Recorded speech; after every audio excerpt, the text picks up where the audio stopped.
Hello friends, welcome back to Anvesha channel. आज हम लोग पढ़ेंगे सरोज स्मृति। यह एक शोक गीत है, ठीक है। और इनके कवि सूर्यकांत त्रिपाठी निराला है। इन्होंने अपनी बेटी के याद में यह कविता लिखी, ठीक है। उनकी बेटी सरोज की जब मृत्यु हो जाती है तो कवि को बहुत ही मतलब दुख होता है, ठीक है। और अपनी बेटी के याद में ही उन्होंने सरोज स्मृति लिखा, ठीक है। देखिए, सरोज स्मृति, स्मृति का मतलब क्या होता है? याद करना, ठीक है। और इस कविता की रचना 1935 ईस्वी में हुई और इसका प्रकाशन 1938, ठीक है। द्वितीय अनामिका, ठीक है, अनामिका का प्रथम संस्करण में छपा, ठीक है। अनामिका के प्रथम संस्करण में ये छपा, ठीक है। यह क्या है? ये एक लंबी कविता है, ठीक। और ये शोक गीत है। राम विलास शर्मा जी ने शेक्सपियर द्वारा रचित किंग लियर से इसकी तुलना की है, ठीक है। ये बहुत इंपॉर्टेंट है, एग्जाम में पूछा जाता है कि रामविलास शर्मा जिन्होंने शेक्सपियर द्वारा रचित किंग लियर से इसकी तुलना करते हैं, ठीक है। शोक गीत के साथ यह सरोज स्मृति एक शोक गीत है, ठीक है। शोक गीत के साथ समाज के प्रति आक्रोश और व्यंग का भाव भी इसमें दिखाई देता है, ठीक है। इसमें ना केवल सरोज के बारे में लिखा गया है बल्कि समाज के प्रति भी आक्रोश दिखाया गया है, ठीक है। देखिए, यह एक शोक गीत है, ठीक है। और सरोज कौन है? कवि निराला की पुत्री है, ठीक है। ये 18 वर्ष की उम्र में इसकी मृत्यु हो जाती है। इसकी रचना 1935 में हुई थी, ठीक है। ये बहुत इंपॉर्टेंट है, आता है इससे क्वेश्चन कि सरोज स्मृति की रचना कब हुई थी, तो 1935 में, ठीक है। और अनामिका पत्रिका में ये छपा था, ठीक है। अनामिका 1938 द्वितीय अनामिका के प्रथम संस्करण में ये छपा था, ठीक है। यह कविता हिंदी के सर्वश्रेष्ठ लोकगीतों में से एक है, ठीक है। तो यह जो कविता है ये मतलब शोक गीत की एक सर्वश्रेष्ठ रचना मानी जाती है, ठीक है। आगे देखिए, रामविलास शर्मा ने विलियम शेक्सपियर के किंग लियर से करते हुए लिखा है कि हिंदी में नहीं अंग्रेजी में भी ऐसी शोक गीत दुर्लभ है, ठीक है। मतलब हिंदी में ही नहीं, अंग्रेजी में भी कहीं भी ऐसी शोक गीत मिलना मुश्किल है। सरोज स्मृति का सार, ठीक है। हम लोग सरोज स्मृति का सार देखते हैं। सबसे पहले सरोज के जन्म का वर्णन कवि ने किया है, फिर उसके विवाह का वर्णन किया है, फिर सरोज की मृत्यु का वर्णन कवि ने किया है, ठीक है। उसके बाद फिर कवि ने अंत संस्कार, ठीक है, उनको मतलब अपनी बेटी को श्रद्धांजलि देते हैं, ठीक है। आगे देखिए, निराला ने इस कविता के विषय की गंभीरता के बावजूद इसके लेखन में हल्के फुल्के शब्दों का प्रयोग किया है, ठीक। आगे देखिए, इसमें वात्सल्य और करुण दोनों रसों को अद्भुत सामंजस्य दृष्टि देखने को मिलती है, ठीक है। तो इसमें इनकी जो रचना है इसमें वात्सल्य और करुण दोनों रस देखने को हमें मिलता है, ठीक है। अब हम लोग देखते हैं कि कथासार मतलब सरोज स्मृति है क्या, ठीक है। इसको हम पहले कथासार के माध्यम से देखते हैं। अब हम लोग देखते हैं कथासार, ठीक है। सरोज स्मृति का कथासार कि आखिर सरोज स्मृति क्या है, ठीक है। चलिए देखते हैं। निराला का जीवन आर्थिक विषमताओं के कारण अभावपूर्ण रही, ठीक है। मतलब कवि निराला के जीवन में आर्थिक परेशानी बहुत थी, ठीक है। और इसी कारण उन्होंने अभावपूर्ण जीवन जिया। पुत्री सरोज अभी नन्ही बालिका थी, ठीक है। तो उनकी बच्ची सरोज अभी मतलब बालिका थी, ठीक है। और माँ की मृत्यु हो गई, ठीक है। तो सरोज की माँ की मृत्यु हो गई, ठीक है। और सरोज अपने ननिहाल चली गई।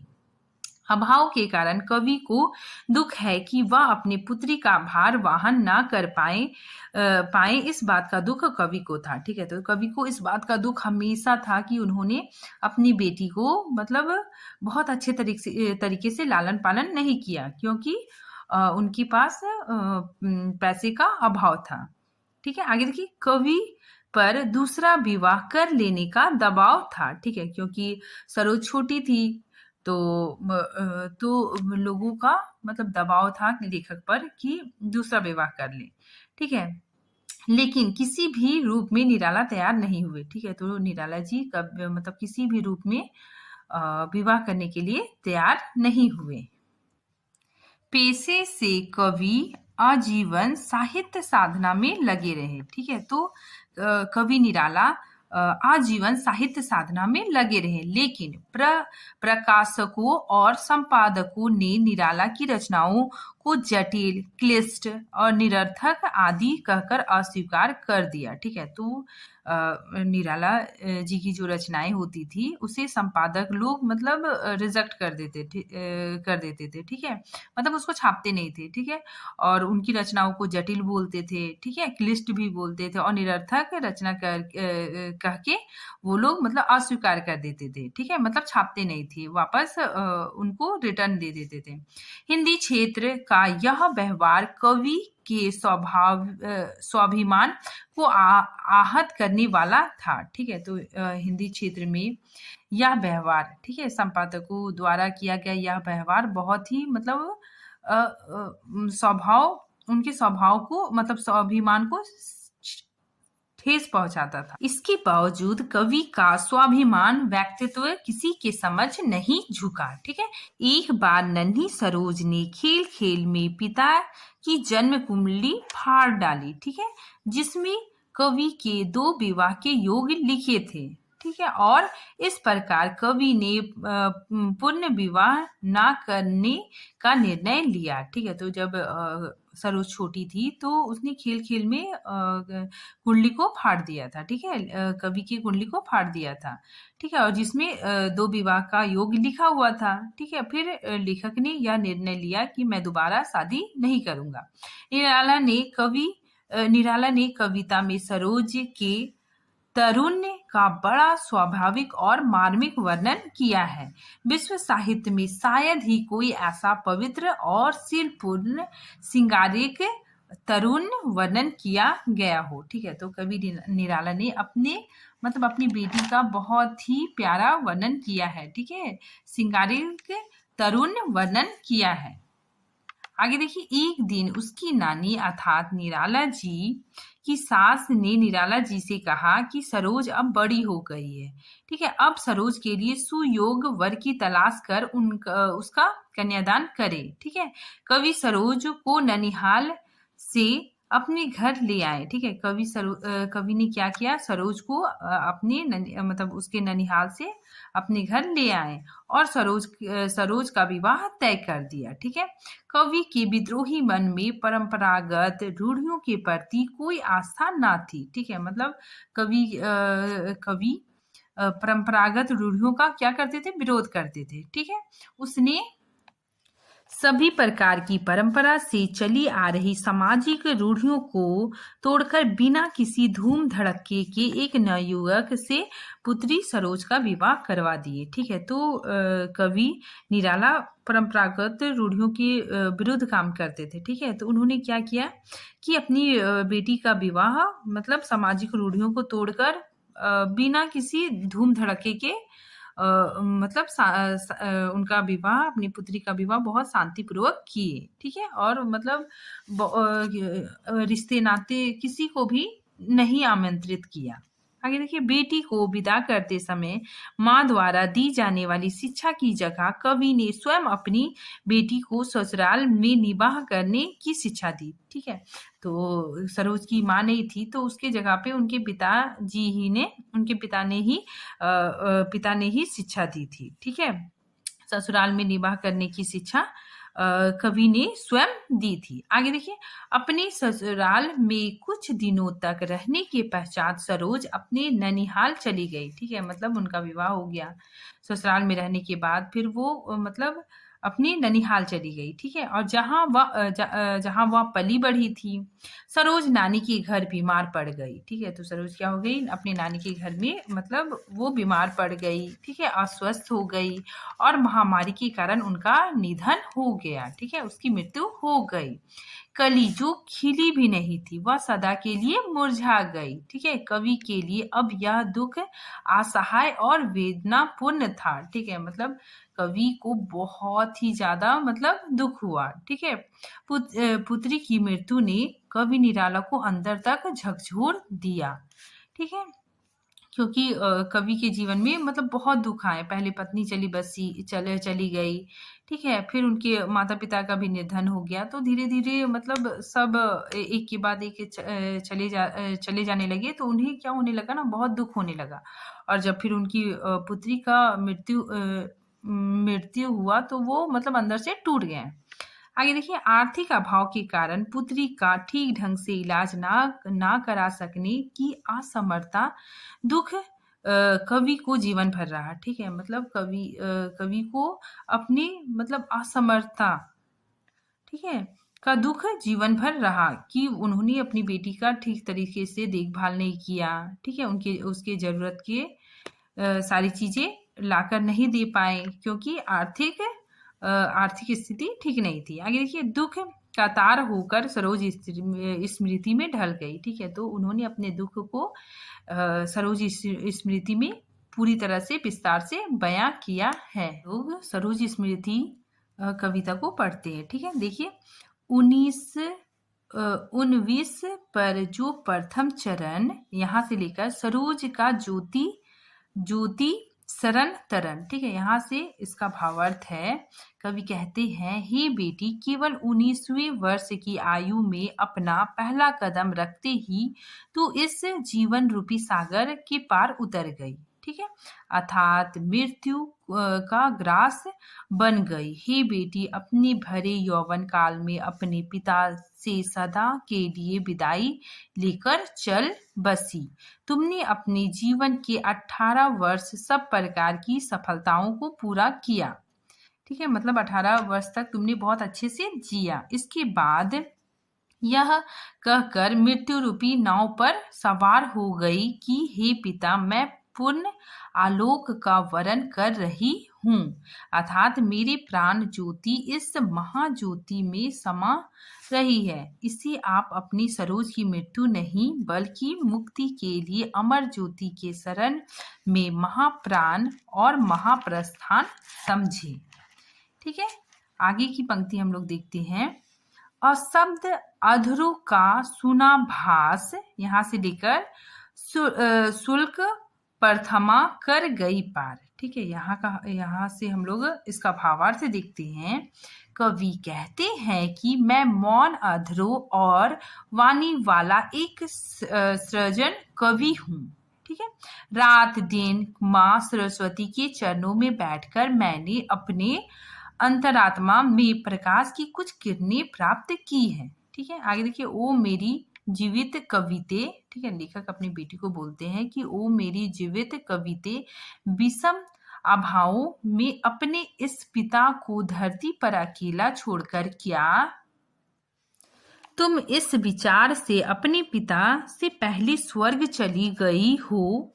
जब असमर्थ पिता स्वर्ग का रास्ता पार नहीं कर पाएंगे, तब मैं समर्थ बनकर उनका हाथ थामकर इस नश्वर संसार के कठिन अंधेरे से उन्हें पार उतारने में सहायक बन सकूंगी। ठीक है? तेरा यह प्रस्थान इस और संकेत कर रहा है। इस विचार और भाव से तू सावन के शुक्ल, देखिए इनका सरोज की मृत्यु कब हुई थी, लेखक बता रहे हैं, सावन के शुक्ल पक्ष के प्रथम तिथि को इस भाव सागर को पार कर स्वर्ग चली। धन्य मैं पिता निरर्थक था। ठीक है? यहाँ से लेकर देखो है अपनी ही मुख चित। ठीक है? यहाँ से लेकर इन पंक्तियों का भावार्थ व्याख्या देखिए। हे बेटी, मैं तेरा निधन पिता मतलब गरीब पिता, तेरे लिए कुछ भी नहीं कर सका। धन कमाने के उपायों को जानता हुआ भी उसे मतलब लागू नहीं कर पाया। ठीक है? उन्हें क्रियान्वित करने में सदा संकोच करता रहा। धनोपार्जन के मार्ग पर अनुचित उपायों को देखकर अपने स्वार्थ के युद्ध से सदा पराजित होता रहा। ठीक है? क्योंकि बेईमानी और अन्याय द्वारा धन पैदा करना मुझे अच्छा नहीं लगता। ठीक है? तो लेखक बता रहे कि मुझे मतलब बेईमानी करना नहीं आता था। ठीक है? मतलब धन कमाने के लिए अन्याय करना पड़ता है, बेईमानी करना पड़ता है। ठीक है? गरीबों को लूटना पड़ता है, और ये चीज मैं नहीं करता था। ठीक है? ये मेरे सिद्धांतों के सिद्धांतों के विरुद्ध है। इसी कारण वह इस संसार से चल रहे स्वार्थ के युद्ध में सदैव पराजित होता रहा। ठीक है, कभी अपने स्वार्थ सिद्ध ना कर सका। ठीक है, लेखक बताते मैं कभी भी स्वार्थ सिद्ध नहीं कर सका, इसीलिए मैं तुम्हें रेशमी वस्त्र पहना नहीं सका। ठीक है, और कभी मक्खन से तेरे मुंह को प्रसन्न नहीं कर सका। ठीक है, कभी तुम्हें मतलब अच्छे कपड़े नहीं पहना सका। ठीक है, मक्खन दूध नहीं खिला सका। मैंने कभी गरीब के हाथ से उसका टुकड़ा नहीं छीना। ठीक है, लेखक बता रहे हैं कि मैंने कभी किसी गरीब के हाथ से मतलब उसका निवाला नहीं छीना।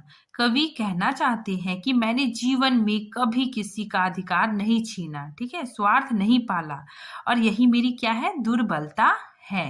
सोचा है नत हो बार बार। ठीक है, इस पंक्ति से लेकर